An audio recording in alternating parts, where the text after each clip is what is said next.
Video kali ini Mimin akan membahas soal UTBK 2021 untuk yang fisikanya. Jadi ini tuh soal yang benar-benar keluar di ujian UTBK 2021 minggu lalu itu. Oke, langsung aja kita bahas nomor 1 atau di nomor 16-nya.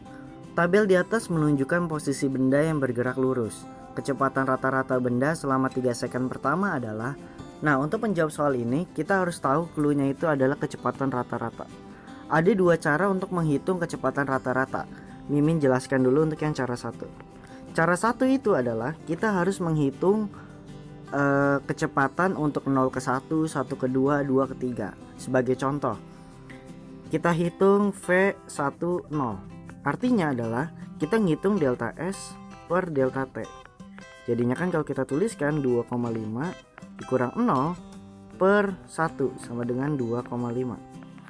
Untuk V21 atau dari 2 ke 1 itu berarti sama kayak tadi, delta S per delta T sama dengan 5,0 dikurang 2,5 per 2 dikurang 1 sama dengan 2,5 meter per second.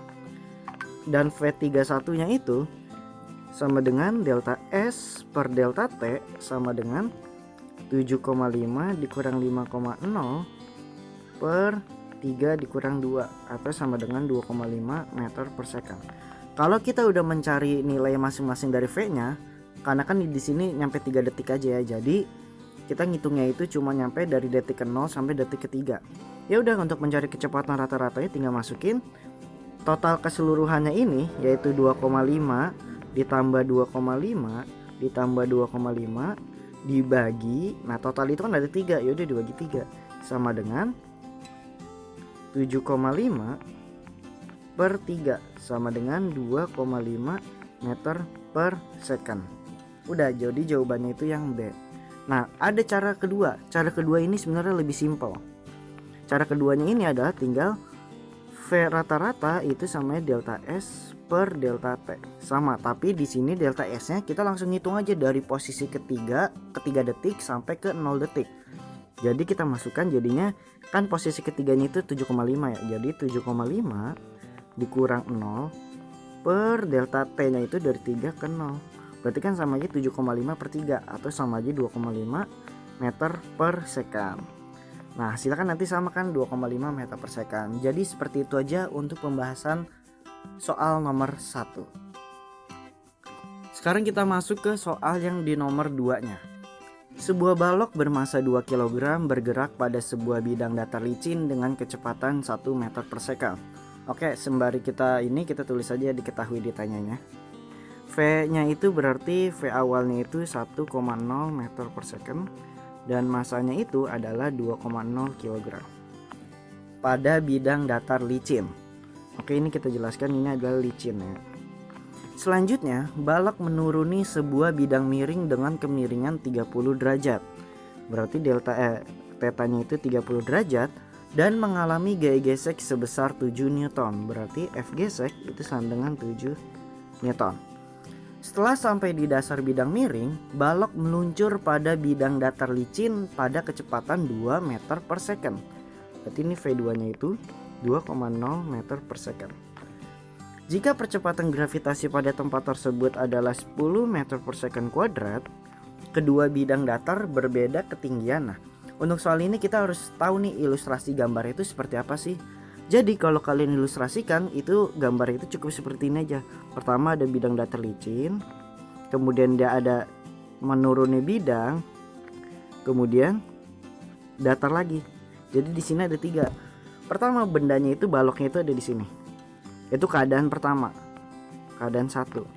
Kemudian kan pasti balok itu melintasi bidang licin ini ya. Sampai suatu ketika baloknya ini ada di bawah itu dengan kecepatan 2 meter per second itu. Jadi di sini kasar maksudnya. Kasar di sini selalu ditandai dengan garis arsiran, itu menandakan kalau bidangnya itu kasar. Dengan tetanya itu adalah 30 derajat. Nah, di sini kita tahu nih ada V1 sama V2 kan. Dan di sini ada S-nya, yaitu jarak yang ditempuh baloknya itu, sedangkan yang ditanya adalah H-nya. Kalau secara dilihat dari gambar, untuk mencari nilai H itu pasti kita harus mencari nilai S-nya dulu kan. Nah, untuk mencari nilai S-nya, otomatis kita harus tahu dulu berapa sih percepatannya dari atas bidang miring sampai ke bawah bidang miring. Berarti kita cari dulu, yaitu dengan menggunakan hukum Newton. Hukum Newton berarti sigma F sama dengan M dikali A. Ya kan? M dikali A. Sigma F-nya itu ada apa aja pada saat bendanya itu ada di bidang miring. Kan pertama kan kita ambil itu tinjaunya itu dari yang paling pojok. Jadi S-nya itu kita ambil tuh dari yang paling atas sampai ke paling bawah. Berarti ada, kalau kita bikin uraian gayanya, di sini baloknya ya. Ini anggap baloknya itu ada di paling atas. Ke bawah ini otomatis ada W sin theta. Ke atas ini ada gaya normal. Ke sebelah kiri ini, ke atas ini ada F gesek. Oke, di sini ada theta.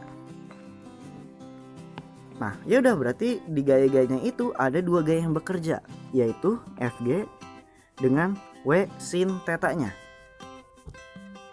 Ya udah, berarti kita masukin W sin theta min F gesek sama dengan M dikali A. Min, kenapa yang ditulisnya itu W sin theta-nya dulu, kenapa nggak Fg-nya dulu? Karena gaya yang kita tuliskan adalah gaya yang searah dengan gerak bendanya dulu. Karena gerak bendanya ke bawah, maka gaya yang kita tuliskan terlebih dahulu adalah gaya yang ke bawah. Berarti W sin theta ya. Ya udah, berarti W-nya itu kan M kali G, berarti 2 dikali 10 dikali sin theta. Theta-nya itu 30, berarti sin 30 adalah setengah. Dikurang F geseknya itu 7. Karena di soal kan udah diketahui sama dengan masanya 2, A-nya itu yang ditanya. Berarti ini 10 dikurang 7 sama dengan 2A. A-nya maka didapatkan 1,5 meter per second kuadrat. Oke. Karena A-nya itu udah dapat, langkah selanjutnya adalah apa? Kita hitung nilai S-nya. Oke. Nilai S-nya itu berarti kita gunakan rumus yang VT kuadrat sama dengan V0 kuadrat plus minus 2AS. Ini kan rumus aslinya ya. Karena bendanya itu dipercepat, dibuktikan dengan A-nya itu positif, maka kita tuliskan VT-nya itu kan berarti 2 kuadrat ya. Karena kan VT-nya itu di keadaan 2, yaitu di keadaan paling dasar bidang miring. V0 itu pada saat bendanya itu baru mau ke bidang miringnya. Berarti di sini 1 kuadrat plus 2 dikali 1,5 dikali S. Maka 4 sama dengan 1 ditambah 3 kali S. 3 sama dengan 3S. S sama dengan 1 meter.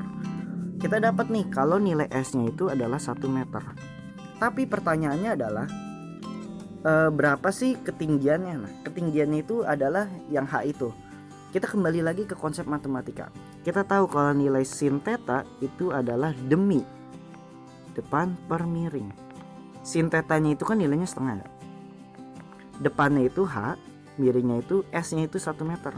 Maka didapatkan H-nya itu adalah 0,5 atau setengah ya, 0,5 meter. 0,5 meter. Ya udah, berarti kalau ditanya berapa ketinggiannya, jawabannya itu adalah 0,5 meter. Oke. Berarti rumus yang kalian pakai itu, yang kalian harus hafal itu yang kayak rumus-rumus ini. Oke, cukup simpel ya. Jadi di soal yang nomor ini itu lebih fokus ke penerapan gerak dan hukum Newton. Oke, lanjut ke soal nomor 3. Soal nomor 3.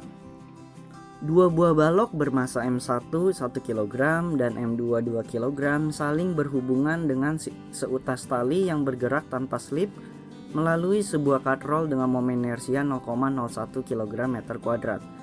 Jika balok bergerak dengan percepatan linear 2,5 meter per second kuadrat dan percepatan gravitasi 10 meter per second kuadrat, jari-jari katrol adalah, nah, di sini kita udah jelas kalau di sini adalah hubungan katrol dengan dua massa.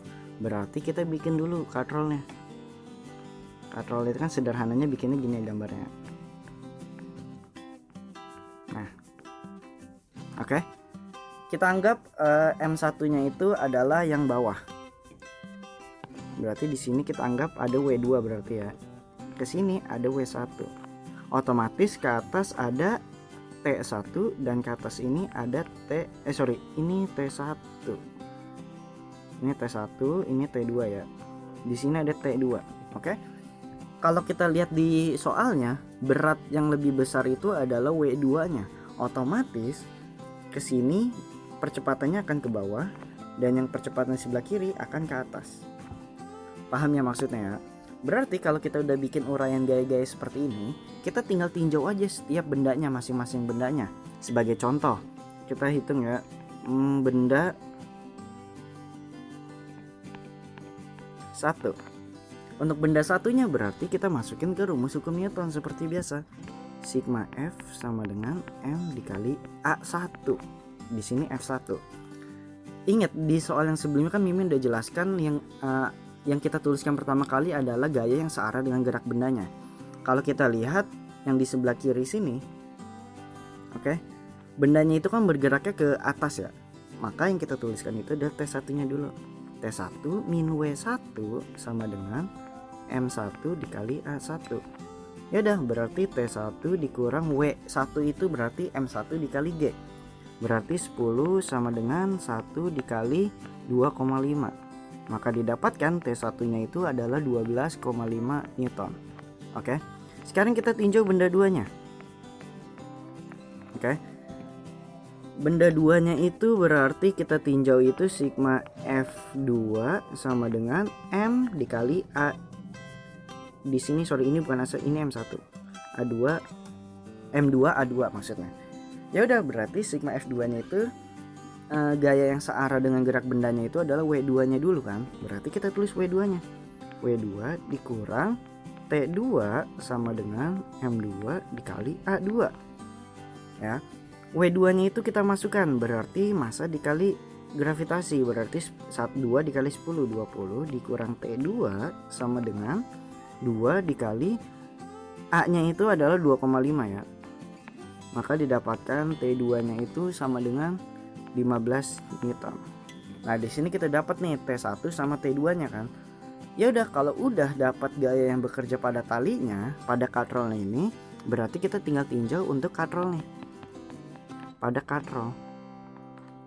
Karena katrol itu geraknya itu melingkar atau ada torsi, maka kita hubungan ke torsi, yaitu sigma torsi sama dengan I dikali alfa. Alfa itu adalah percepatan rotasinya. Sigma torsinya itu otomatis adalah gaya yang bekerja pada katrolnya itu, yaitu ada T2 sama T1. Berarti kita tuliskan T2 dikurang T1 dikali jari-jari katrol sama dengan I-nya itu udah diketahui di soal adalah 0,01 dikali alfanya itu adalah percepatan linear dibagi jari-jari katrolnya. Min, kenapa T2 dikurang T1? Karena itu arahnya itu berlawanan. Oke, kan kalau Mimin gambarin lagi deh di sini. Gini nih, bentar. Kan bulat set. Nah, ke sini pasti ada T1, di sini ada T2 kan. Kan ini arahnya itu sama-sama ke bawah, tapi kan kalau dilihat dari putaran katrol itu kan nanti dia berlawanan kan. Jadinya kita kurang. Ya udah, kalau udah dikurang kayak gini kita masukin aja ke soalnya. Berarti ke rumusnya kan tadi T1 sama T2-nya udah dapat kan. Masukin aja, berarti 15 dikurang 12,5 dikali R sama dengan 0,01 dikali 2,5 per R. Berarti 2,5 dikali R sama dengan 0,01 dikali 2,5 per R. Nah, di sini kan 2,5 bisa kita coret kan. Berarti R kuadrat sama dengan 0,01. R-nya sama dengan 0,1 meter. Oke, 0,1 meter. Tapi karena di soal itu ditanyanya itu dalam satuan cm, kita ubah aja. Jadinya 10 cm. Maka jawabannya itu yang E. Oke, udah seperti itu aja untuk yang di nomor 3-nya. Oke, perhatikan pelan-pelan aja. Kalau terlalu cepat bisa di pause dulu atau diperlambat aja. Next ke nomor 4. Nomor 4. Sebuah bola pejal tenggelam ke dasar laut sehingga jari-jarinya berubah menjadi R akibat perubahan tekanan delta P. Oke. Jika modulus bola sebesar B, volume bola mula-mula adalah, nah di sini itu agak berbeda ya. Ini nggak seperti yang kalian sering bahas di soal-soal ulangan-ulangan di sekolah. Jadi ini tuh masuk ke modulus bulk. Kalau biasanya kan kalian belajar itu modulus yang ya. Nah modulus bulk ini, oh ya sebelum kita lanjut kita tulis dulu. Nah kita anggap volume mula-mulanya itu, ketahuinya dulu ya, volume mula-mula yaitu kita anggap sebagai V aja. Oke. Dan volume akhirnya itu, volume akhir adalah V akhir, atau ini kan bola ya, berarti rumus bola itu adalah 4/3 pi. Nah R-nya itu berapa? Di sini udah diketahui kalau ketika dia nyampe di dasar laut, R-nya itu adalah R kecil, berarti kita tuliskan di sini R pangkat 3. Seperti itu aja, oke? Berarti dari kedua hubungan ini kita dapatkan kalau delta V-nya itu adalah V akhir dikurang V awal dikurang V akhir kan? Berarti V dikurang 4/3 pi R pangkat 3. Nah, rumus baru yang mungkin banyak orang pelajar nggak tahu tentang modulus bulk. Jadi, delta P atau perubahan tekanan itu setara dengan modulus bulk delta V per V. Nah ini rumusnya. Jadi kalian mungkin baru hafal tentang modulus yang, karena ini modulus bulknya. Ya udah berarti kita lanjutkan aja. Berarti delta P sama dengan B-nya itu kita tulis B. Nah delta V-nya itu kita masukkan nilainya. Berarti V dikurang 4/3 pi R pangkat 3 per V. Oke. Nah kalau udah, ya udah kita pecah aja tuh. V sama V-nya kita ketemuin.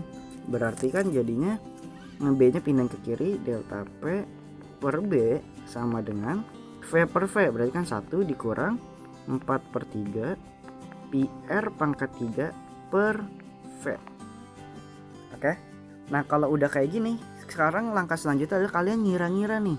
Kan yang ditanya volume awalnya ya, yang V-nya. Berarti kalian tinggal ubah-ubah aja sesuai dengan aljabar matematika biasa. Berarti kita pindahin aja.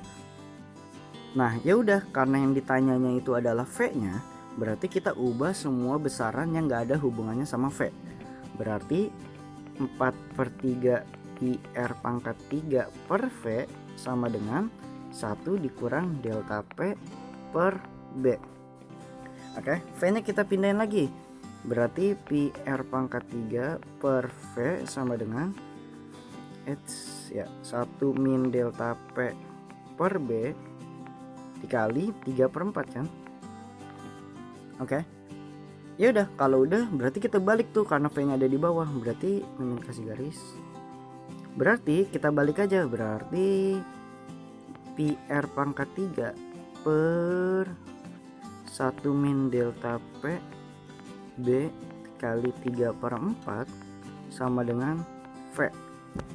Maka didapatkan 4 pi R pangkat 3 per 3-nya di bawah 1 min delta P per B sama dengan V. Ya udah, di pilihan jawabannya ada nggak pilihannya? Nah ada tuh. Berarti jawabannya itu yang B, seperti itu aja. Oke. Agak sedikit susah ya kalau kalian belum pernah bahas tentang modulus bulk. Nah, oke, lanjut ke soal nomor 5. Di tiup V-nya itu 20 meter per second. Tinggi kolom cairan pada pipa A sama dengan HA. Oke, dan kolom cairan B pada pipa B adalah HB. Berarti di sini HA, di sini HB. Dan HA dikurang HB itu sama dengan H cm. Oh, jadi ini di soal itu harusnya gambar airnya itu ada ketinggian selisihnya ya. Berarti nggak apa-apa, kita tulis aja di sininya HA dikurang HB itu sama dengan H. Keduanya diukur dari garis L. Oke, jika rapat massa udara 1,23 kg per meter kubik, berarti rho udara 1,23 kg per meter kubik. Dan percepatan gravitasinya udah pasti 10 meter per second kuadrat ya di soal ini. Rapat massa cairan adalah, nah untuk ngebahas soal ini kalian harus tahu konsep tentang persamaan asas Bernoulli. Oke, karena di sini ada hubungannya antara tekanan, kecepatan, dan ketinggian kolom udaranya. Berarti kita masukkan Bernoulli. Nah, rumus Bernoulli itu adalah PA ditambah, kalau masih ingat ya, setengah rho A VA kuadrat ditambah rho GH ya, rho GHA ini sama deh, yaudah sama dengan PB ditambah setengah rho B VB kuadrat ditambah rho B GHB. Ini G nya itu G gravitasi biasa ya. Nah kalau kita lihat di soal itu tekanannya itu sama ya, karena dia corongnya itu ada di ketinggian yang sama. Berarti A nya itu kita coret PA nya. Oke. Kemudian yang ditiup itu ada di kolom B nya, maka di kolom A nya itu nilainya 0, maka di sini coret. Berarti kita tinggal tuliskan aja rumus akhirnya itu sisa rho A G dikali HA sama dengan rho setengah rho B VB kuadrat plus rho B GHB. Oke. Nah yaudah kita masukin aja nilainya sesuai yang diketahui di soal. Berarti rho A nya itu adalah massa jenis cairannya atau massa jenis massa cairannya itu. Berarti kan dia menggunakan bahan yang sama, cairan yang sama, maka rho A sama dengan rho B. Berarti kita tulis rho aja dikali 10. Hanya itu kita tetap HA sama dengan setengah rho B. Rho B nya itu adalah maksudnya itu rho udara yang di kolom B. Berarti kan rho udaranya didapatkan 1,23 dikali rho VB nya itu 20 kuadrat ditambah rho dikali 10 dikali HB. Berarti kita pindahkan tuh rho 10 HB nya ke kiri. Berarti kan jadinya rho dikali 10 dikali HA dikurang rho dikali 10 dikali HB sama dengan ini coret berarti 246. Nah, kita sederhanakan lagi, HA sama HB nya itu kan sesuai di soal diketahui nilainya H. Berarti 10 rho sama dengan buka kurung HA dikurang HB, itu nilainya kan H, sama dengan 246 ya, 246. Tapi kalau kalian lihat di soal, di situ kan satuannya itu meter pangkat 3 ya, sedangkan H-nya itu adalah sentimeter. Otomatis harus kita ubah dulu H-nya itu dibagi 100. Seperti itu aja. Paham ya maksudnya ya? Jadi biar kita setarakan nilainya itu. Jadi ya udah kita coret. Sini coret. Berarti didapatkan H-nya itu adalah rho-nya itu adalah 2460 per H. Yaudah, berarti kalau di option jawabannya itu jawabannya adalah yang B. Seperti itu aja. Oke? Jadi perlu diingat di soal yang ini konsep yang perlu kalian ketahui adalah tentang asas Bernoulli dan bagaimana kalian menghubungkan asas Bernoulli ini sesuai dengan variabel yang diketahui di soalnya. Oke ya, bisa ya, oke? Next ke soal nomor 6. Di soal nomor 6 ini kita baca dulu soalnya. Dinding sebuah rumah terdiri dari 2 lapisan. Oke. Lapisan A dengan ketebalan LA dan konduktivitas termal KA berada di sisi dalam rumah. Oke, berarti di sini kita gambarkan dulu. Berarti ini ceritanya ada sebuah dinding pembatas ya. Di sini adalah sisi dalam misalnya. Di sini di sisi luarnya. Nah, ya udah berarti sisi dalamnya itu kita tulis diketahuinya itu adalah panjang ketebalannya LA, berarti ini sini LA dan konduktivitas termal itu Ka. Lapisan B dengan ketebalan Lb dan konduktivitas termal Kb sama dengan 0,5 Ka. Sama kayak tadi, tapi di sini Lb, di sini Kb. Dengan catatan kalau nilai Kb itu adalah 0,5 Ka. Berada di sisi dalam rumah, oke. Oh, ini kebalik nih. Kayaknya Mimin salah nulis soal. Jadi di sini sisi dalam sama sisi luar. Jadi kalau dilihat dari tipe soalnya itu harusnya itu KA-nya itu ada di luar. Berarti di sini ada di luar. Di sini harusnya luar nih. Mimin tipe. Harusnya di sini luar, di sini dalam.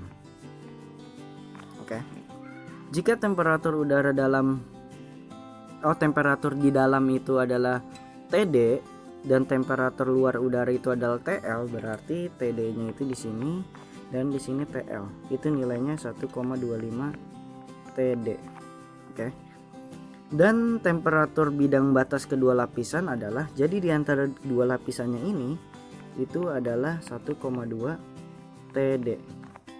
Maka LB dikurang LA sama dengan, nah di sini kita masuk ke konsep tentang perpindahan kalor secara konduksi.